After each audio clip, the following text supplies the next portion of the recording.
John Hugo is the General Secretary and CEO of Rotary International, one of the world's largest service and humanitarian organizations with 36,000 clubs and 1.2 million members throughout the world, and of its foundation, the Rotary Foundation. He oversees the operations of both entities and manages a combined operating budget of over $450 million and assets of more than $1 billion. Hugo also manages Rotary's relationship with strategic partners and governments and leads a staff of almost 800 at Rotary's world headquarters in Evanston, Illinois, and in 7 offices outside the United States. From 2004 to 2009, he was Vice President for Operations and Compact Development for the Millennium Challenge Corporation, a U.S. government agency established in 2004 to deliver foreign assistance to the world's poorest countries. At MCC, he was the principal United States negotiator for foreign assistance agreements to 26 countries in Africa, Asia, South America, the Middle East, and the former Soviet Union. During his tenure, he completed the negotiation of assistance agreements totaling $6.3 billion to 18 countries for infrastructure, agriculture, water and sanitation, health and education projects. Prior to joining MCC, Hugo was an international partner with the law firm Baker & McKenzie, specializing in international corporate transactions in emerging markets. He helped establish the firm's Moscow office and was the managing partner of its offices in Kyiv and Prague. Hugo holds a law degree from Harvard University, a master's in modern history from Oxford University, where he studied as a Marshall Scholar, and a bachelor's in government and Soviet studies from Hamilton College in Clinton, New York. He speaks 4 languages besides English: Portuguese, Russian, Spanish, and Ukrainian. He's a member emeritus of the Board of Trustees of the Ukrainian Catholic University in Lviv, Ukraine, and a trustee of Western Reserve Academy in Hudson, Ohio. He's also a member of the Council on Foreign Relations. Ladies and gentlemen, General Secretary, CEO, Rotary International and the Rotary Foundation, John Hugo.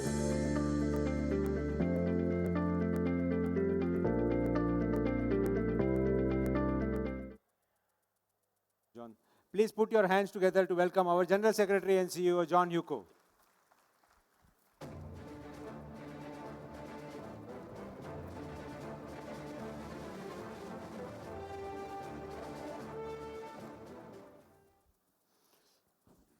We are excited to have you with us. I'm sorry we had to reschedule things because of the minister had her own commitments. But tell us, John, that you joined Rotary in 2011. Almost 9 years have passed. When you joined Rotary, did you imagine that you would stay in Rotary for such a long period of time? What is it that has held you in Rotary? What makes you feel good about Rotary? Well, first of all, thank you for having me, and congratulations on a fantastic institute so far. But yes, it's been now in my 9th year as your General Secretary, and it's been an incredible experience. And I think just like for many of us, there are a number of factors that get me very excited and motivated about working for Rotary and with Rotary. And I think it starts with really our mission. We have an absolutely extraordinary mission, and it's not just our eradication of polio, the work we do in our 6 areas of focus, the work that all clubs do on a myriad of projects. It's absolutely extraordinary. We have a unique and unparalleled platform to do good in the world. And also for me personally, Rotary reflects the world. By definition, we reflect mankind and the world. And for me, the internationality of Rotary, the ability to really connect through Rotary, to go to President Mark's theme, is a very powerful and interesting concept for me. We reflect the world. And every day in this job, I learn something new. I learn something new about myself. I learn something new about the world. And it's really what keeps me passionate and focused on this very, very interesting job. Thank you, John.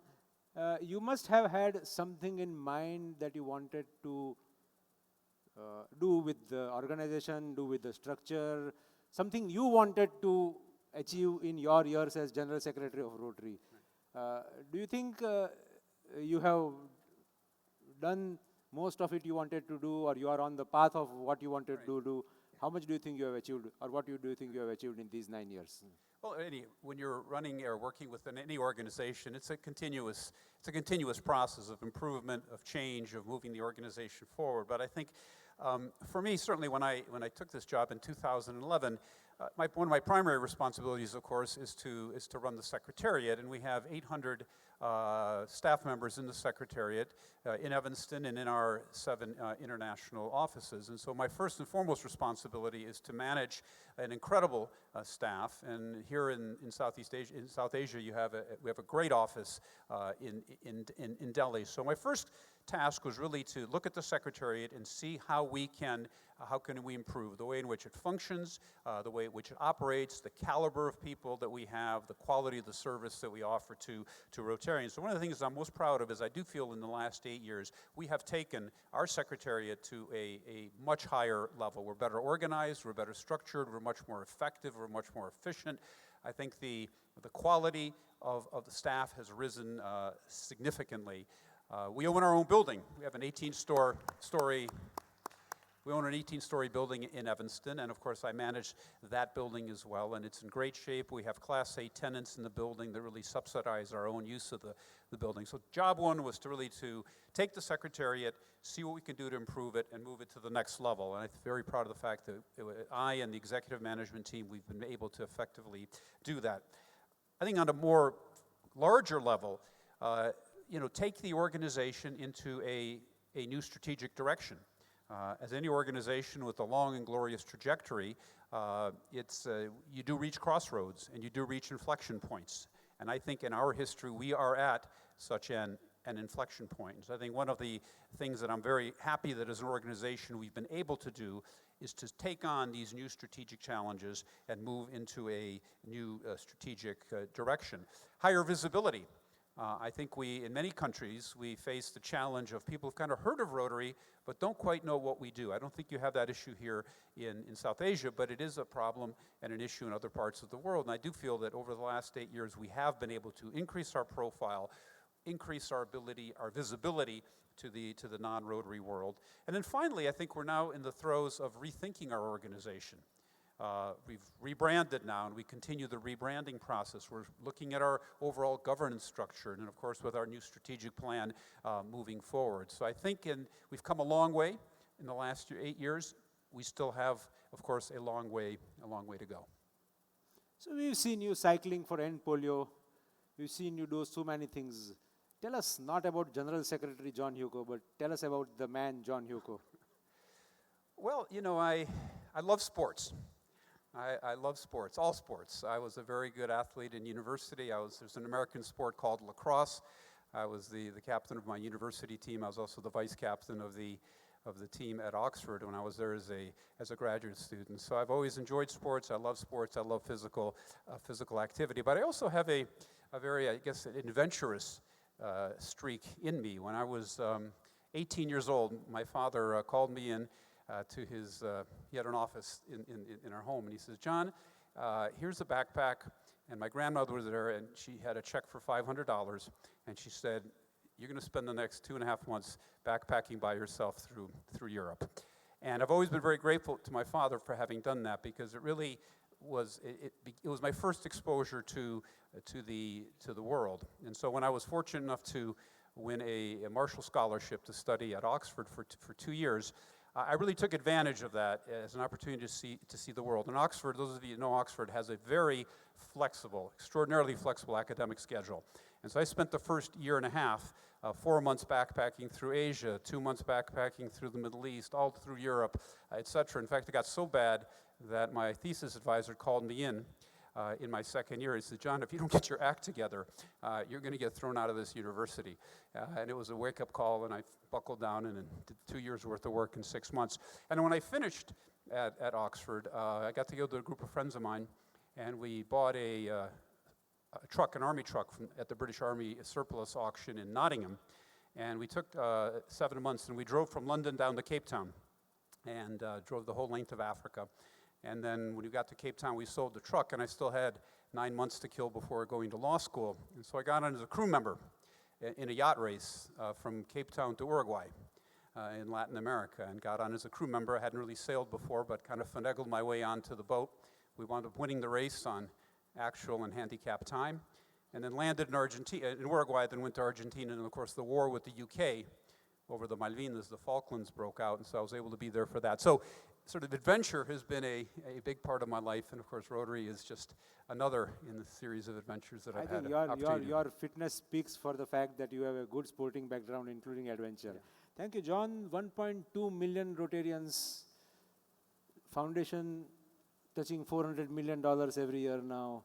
So many good things happening. You see so many projects being done, right, especially in our part of the world. But is everything all right with Rotary? Does something worry you about Rotary? Does something worry you to keep you up at night as far as Rotary is concerned? Well, first of all, I think the state of Rotary, by and large, is very good. Obviously, we've been around for 114 years. We're continuing to do incredible things in the world. So I think, by and large, the state of Rotary is quite good. But I'd still say there are six things that sort of keep me up at night that I worry about, and I suspect that for many of you as well. And again, here I'm giving you a global sense of some of the issues, and some of this may or may not be applicable to this part of the world. It may be more applicable to others as well. But 6 things that sort of keep me up at night. And the first has to do with what I call the relevance issue. There's a Rotarian from Australia, a management consultant named Michael McQueen, and many of you may have heard him speak either at a convention or at an institute. And he talks about organizations that have been around for a long time, and they go through a natural progression of sort of booming, growing, thriving, and then they sort of plateau in their natural course of their history, and then they begin declining down what he calls the relevance curve. And at some point, organizations who don't deal with this issue of relevance hit a point of no return.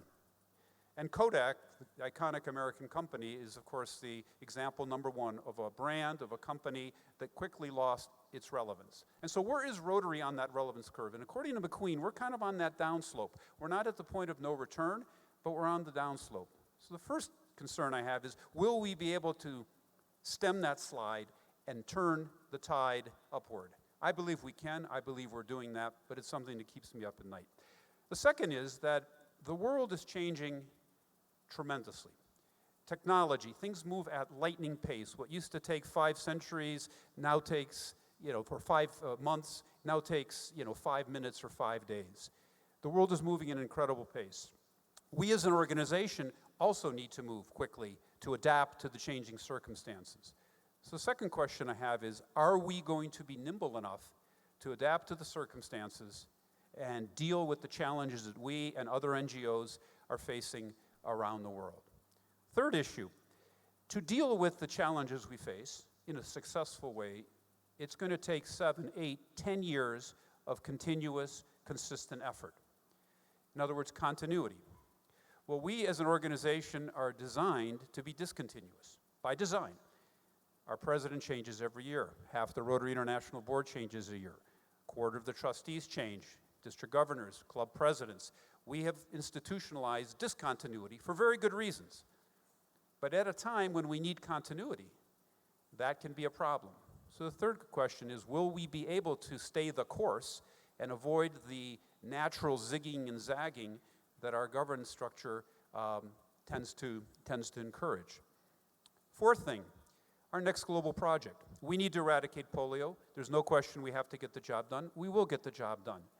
But at the same time, quietly, we need to begin thinking about what the next global project is. And we really don't have anything on the horizon that could replace polio. And that's why the new grant model, Future Vision, is so important, because hopefully if we can get clubs and districts to do projects that are larger, bolder, more scalable, from the bottom up we'll begin creating perhaps alternatives that could become and eventually morph into the next global project after polio.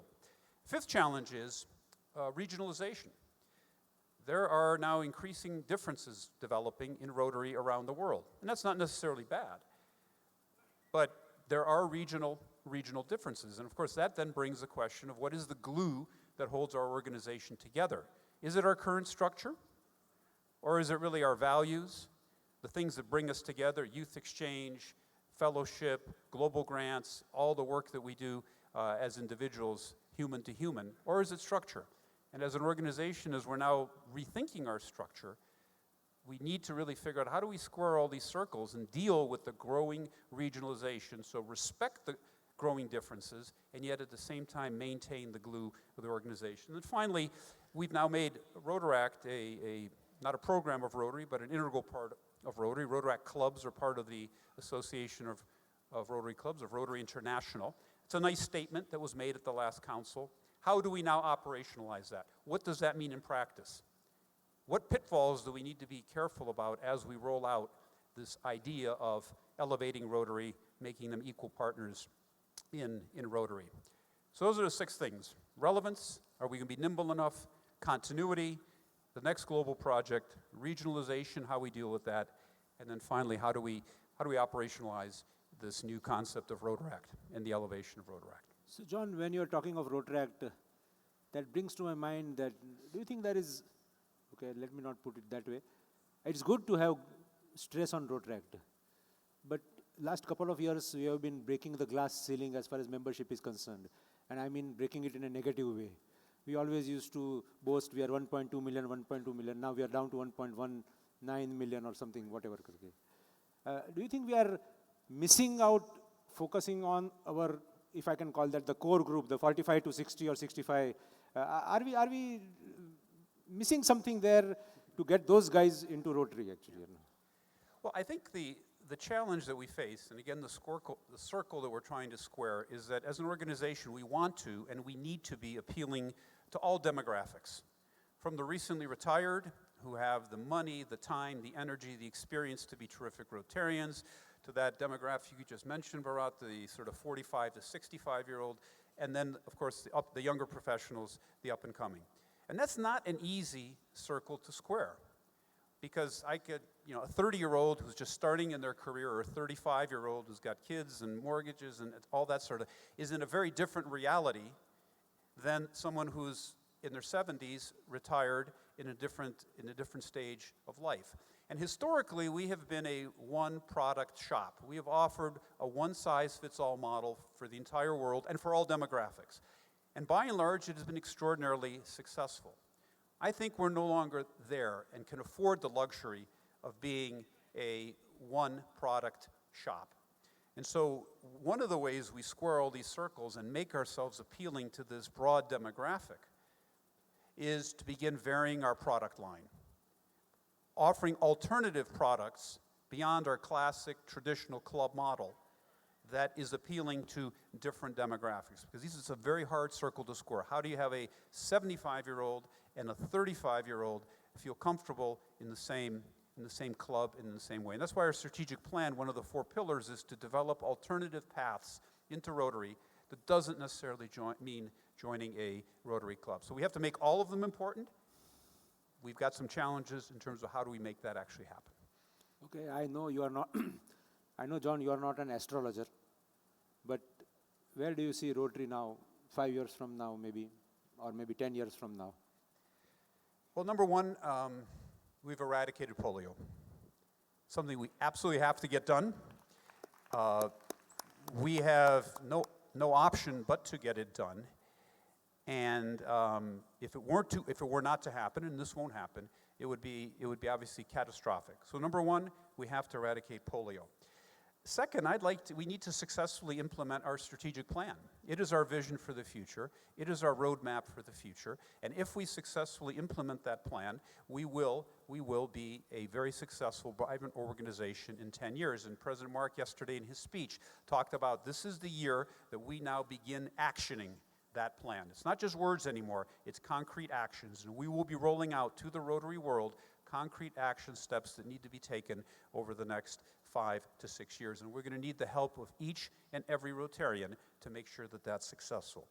Third, I'd like to see 1.4 million Rotaractors and 1.4 million Rotarians in 10 years.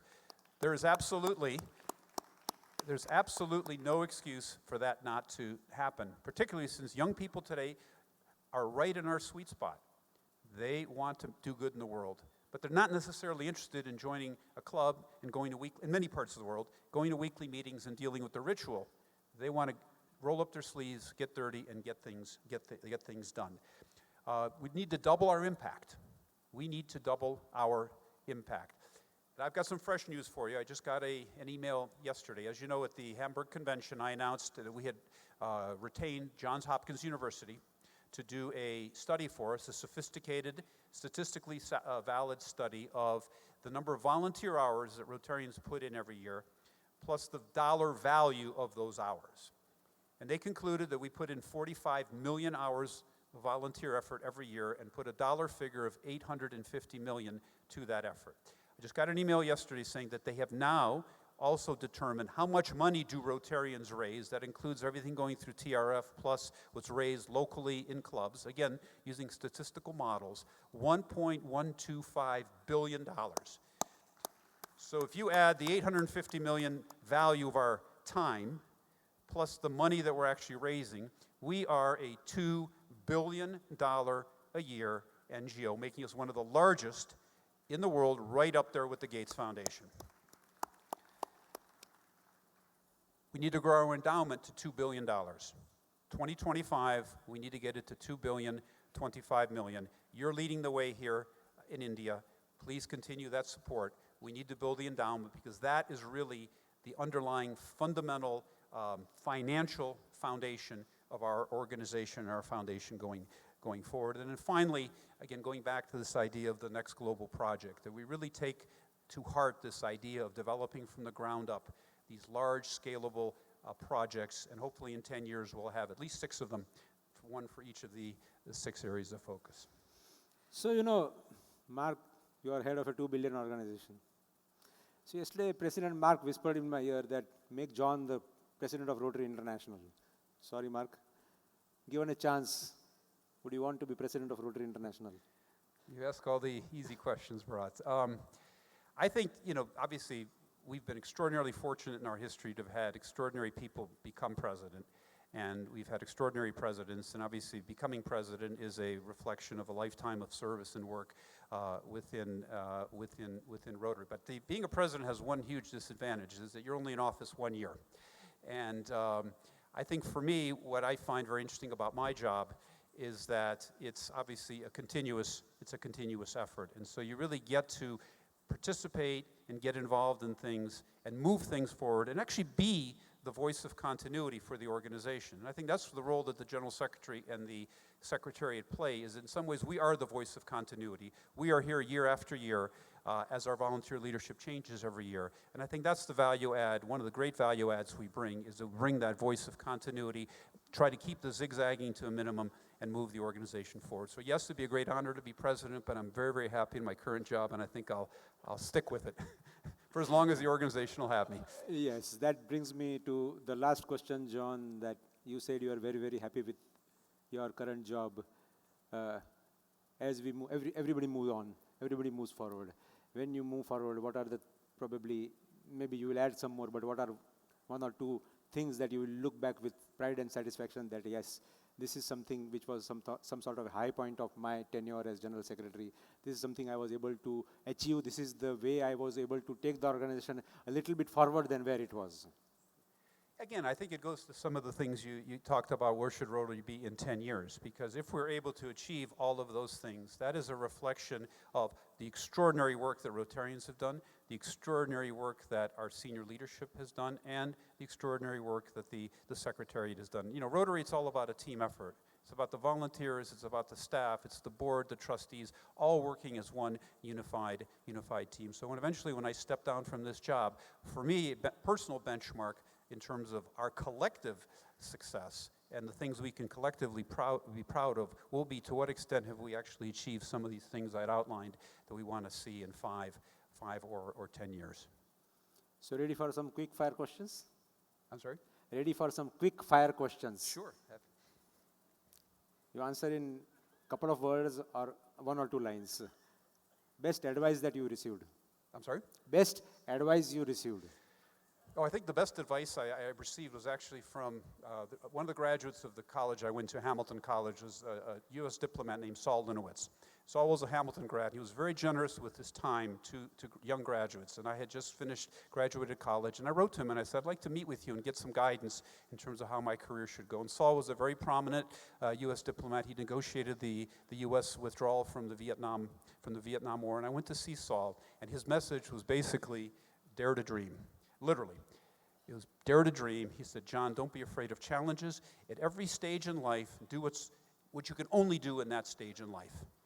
And so now in your 20s, do things you can only do in your 20s. In your 30s, do things that you can only do in your 30s. I took that advice to heart. I did some unorthodox things. My parents were a little bit freaked out at times.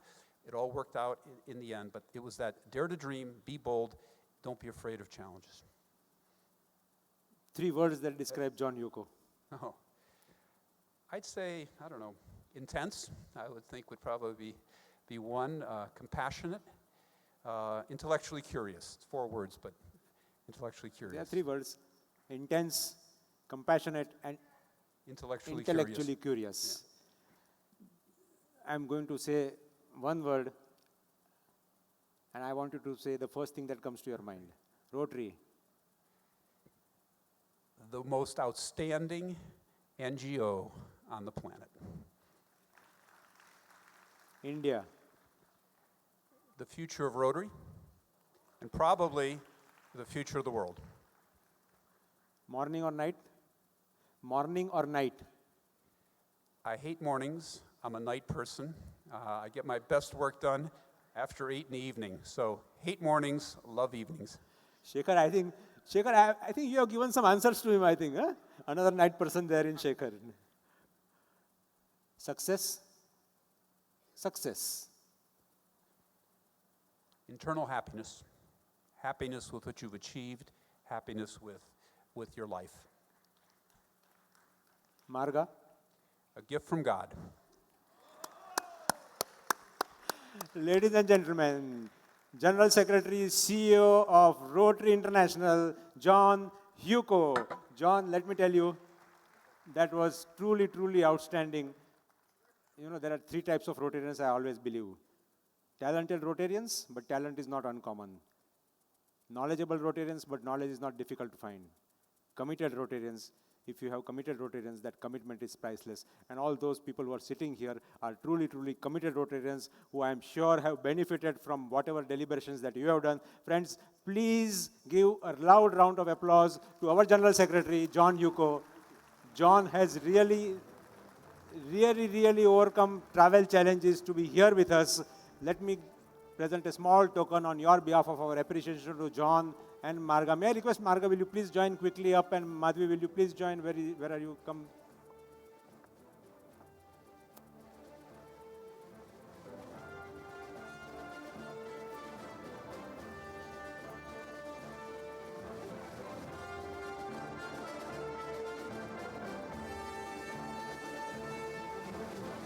So first to John.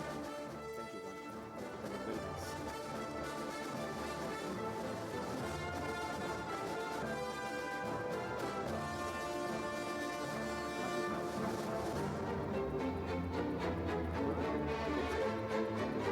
And then to Marga.